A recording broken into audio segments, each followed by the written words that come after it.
म्हणजे आता हे उशिरा सुचलेलं शहाणपण म्हणावं लागेल आणि त्यांचा नेहमीच सगळ्यांना बाहेरून पाठिंबा असतो, घरातून पाठिंबा असतो। तुम लढो हम कपडा संभालताय आणि एक मन आहे, बुडाला जळतंय आणि डोंगरावरची आग विझवायला पळतंय, अशी उबाटाची आता अवस्था झालेली आहे। खरं म्हणजे विद्यार्थ्यांचं जे आंदोलन, सोनम वांगचुक यांचं जे आंदोलन आहे, एकंदरीत जेव्हा जेव्हा सरकारच्या विरोधामध्ये अशा प्रकारची आंदोलनं जे लोक करतात त्यांना मात्र यांचा पाठिंबा असतो। ते नेहमी उबाटाचे लोक आठवण करून देतात, श्रीलंकेमध्ये हे झालं, नेपाळमध्ये हे झालं, लोक रस्त्यावर उतरली, आणखी कुठंतरी श्रीलंका झालं, नेपाळ झालं, बांगलादेश झालं, अशी मुद्दामून आठवण करून देण्याचं काम हे उबाटा करताय।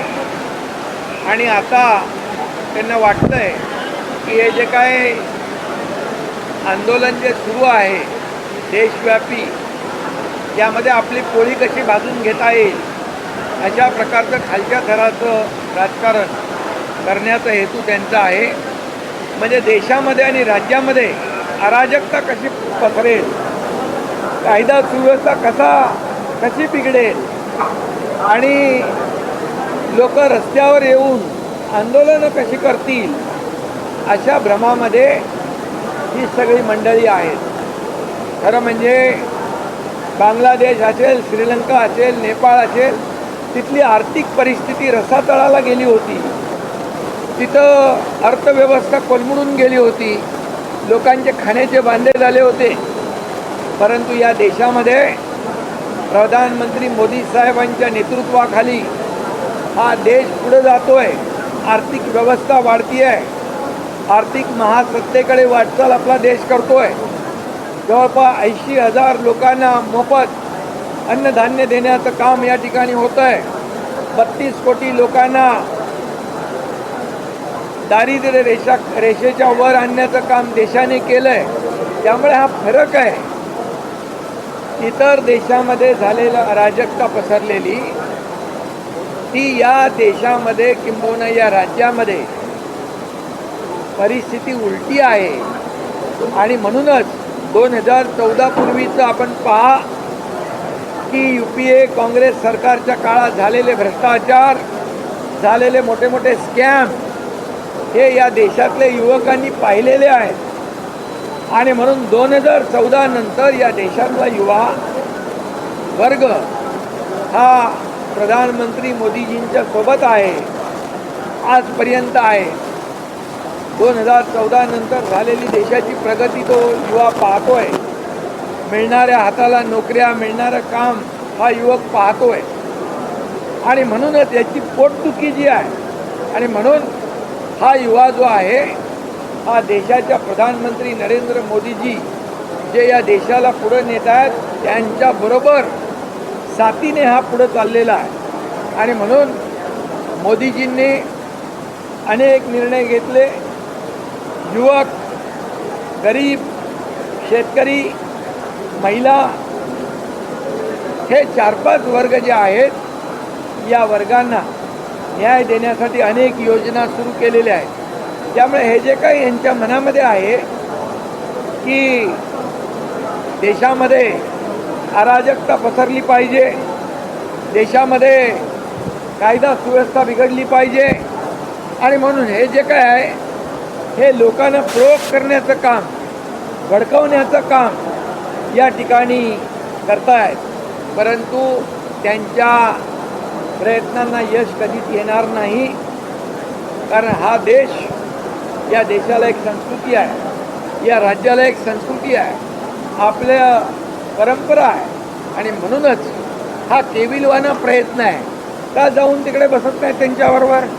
का घरातूनच तुम लढो हम कपडा संभालते, नेहमी बाहेरून पाठिंबा आमचा इथून पाठिंबा. दिल्लीला जात नाही म्हणतात, जिथं आहे तिथून पाठिंबा द्यायचा असं म्हणतात. जाणार का म्हणून विचारलं दिल्लीला त्यांना. मग मी तेच सांगतो, तुम लढो हम कपडा संभालते अशा प्रकारची परिस्थिती आहे. आणि म्हणून मगाशी मन सांगितली, बुडाला जळतंय आणि डोंगरावरची आग विझवायला पळते अशी उभाट्याची परिस्थिती निर्माण झालेली आहे. त्यांना काही कळत नाही की कधी काय आंदोलन करायचं. जे हनुमान चालिसामध्ये जे बोलणारे त्यांना जेलमध्ये टाकलं, आता त्यांना राम रक्षा आठवली आहे. आता त्यांना कळलं आहे की जो राम का नहीं हो किसी काम का नहीं, म्हणून राम रक्षा सुरू होती आहे. आणि म्हणून मी बोललो आहे विधान परिषदेमध्ये. परंतु मी आपल्याला एवढंच सांगतो, किती काही केलं तरीसुद्धा, किती हिंदुत्वाचा हाव आणला तरीसुद्धा, हिंदुत्व त्यांनी बाळासाहेबांचे विचार सोडले तेव्हा चुकलेला आहे. स्वातंत्र्यवीर सावरकरांना माफीवीर म्हणणाऱ्यांच्या मांडीवर बसले तेव्हाच सोडलेला आहे. आणि म्हणून या देशाच्या प्रधानमंत्र्यांवर नेहमी या ठिकाणी आरोप करायचे. अरे ज्यांनी राम मंदिर बांधून दाखवलं, ज्यांनी 370 कलम हटवून दाखवलं, बाळासाहेबांचं स्वप्न ज्यांनी साकार केलं, त्यांच्यावर तुम्ही आरोप करताय.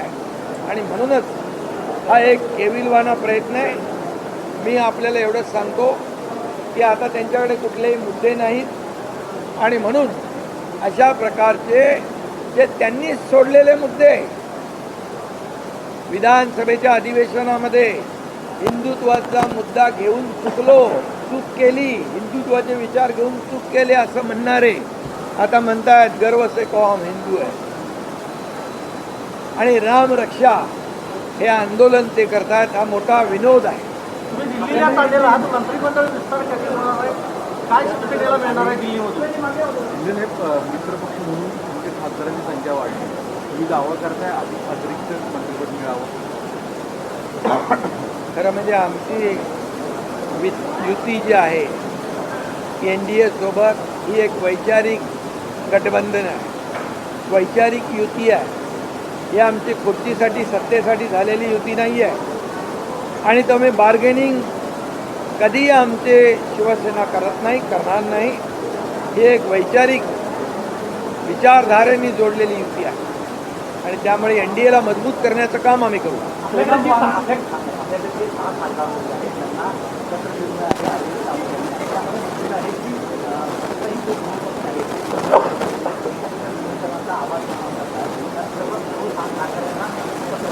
त्या पत्राला केराची टोपली आमच्या खासदारांनी दाखवलेली आहे. त्यांच्या पत्राला विचारतो कोण? लोकशाहीमध्ये नियमाप्रमाणे 2/3 मेजॉरिटीला महत्त्व आहे.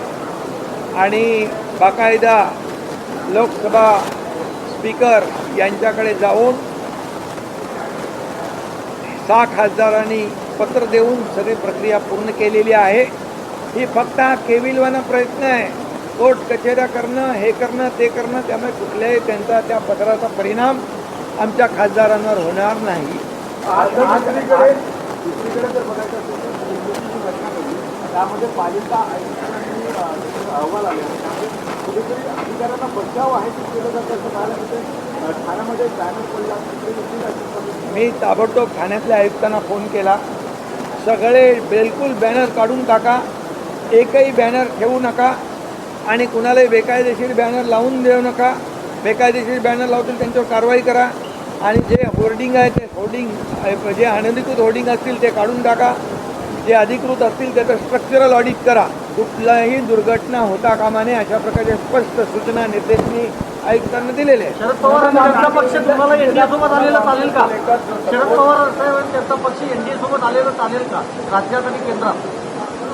अरे तुम्ही जर आणि तर काय होऊ गोष्ट राज्यामध्ये खासदार तुमच्याही संपर्कात सगळे उपमुख्यमंत्री मी आहे, ते माझ्याकडे येतात, मुख्यमंत्र्यांकडे येतात, कामं घेऊन येतात. त्याच्यामध्ये काय सोनम वांगचुक को लेकर जिस तरीके से सपोर्ट करने का फैसला किया गया उद्धव ठाकरे द्वारा, कैसे देखते हैं? सोनम वांगचुक को जो सपोर्ट उबाटा ने किया है, ये सिर्फ मैं कहता हूँ कि एक राजनीतिक फायदा उठाने का एक कोशिश है। और मैं ये कहूँगा कि वो हमेशा कहते हैं बंगाल में ये हो गया, बांग्लादेश में ये हो गया, नेपाल में हुआ, श्रीलंका में हुआ, कि ऐसे बोल बोल के यहाँ के युवाओं को उकसाने का काम कोशिश ये उबाटा करती है या कांग्रेस करती है। मैं आपको ये बात कहूँगा कि श्रीलंका, बांग्लादेश, नेपाल की अर्थव्यवस्था पूरी तरह गिर चुकी थी, पूरी तरह जीरो हो चुकी थी। वहाँ नौकरियाँ नहीं थी, खाने को मोहताज थे, इसलिए वहाँ के लोग रास्ते पे उतरे हैं। मैं आपको बताऊंगा इस देश में 2014 से पहले की परिस्थिति देखिए। 2014 से पहले कितने बड़े बड़े स्कैम हुए, कितने बड़े बड़े घोटाले हुए, भ्रष्टाचार हुए, यह यहाँ के देश के युवाओं ने देखा है अपने आंखों से। और 2014 के बाद जैसे देश को आगे बढ़ाने का काम, पूरा जीवन समर्पित करने का काम मोदी जी ने देश के लिए किया है। इसलिए ये ऐसे परिस्थिति में कई देशों की अर्थव्यवस्था पूरी तरह खत्म है, डगमगा गई है, चरमरा गई है। ऐसी परिस्थिति में भारत देश की अर्थव्यवस्था न की मजबूत की, बल्कि उसको आगे बढ़ाने का काम किया। आज भारत एक विकसित भारत 2047 का सपना जो है और आर्थिक महासत्ता बनाने का मोदी जी लिए हुए हैं। और इसलिए युवाओं को पता है आज मोदी जी ने क्या लक्ष्य किया है। युवा, किसान, महिला, गरीब। और इसलिए मैं कहूँगा हमारे देश की परिस्थिति बहुत ही मजबूत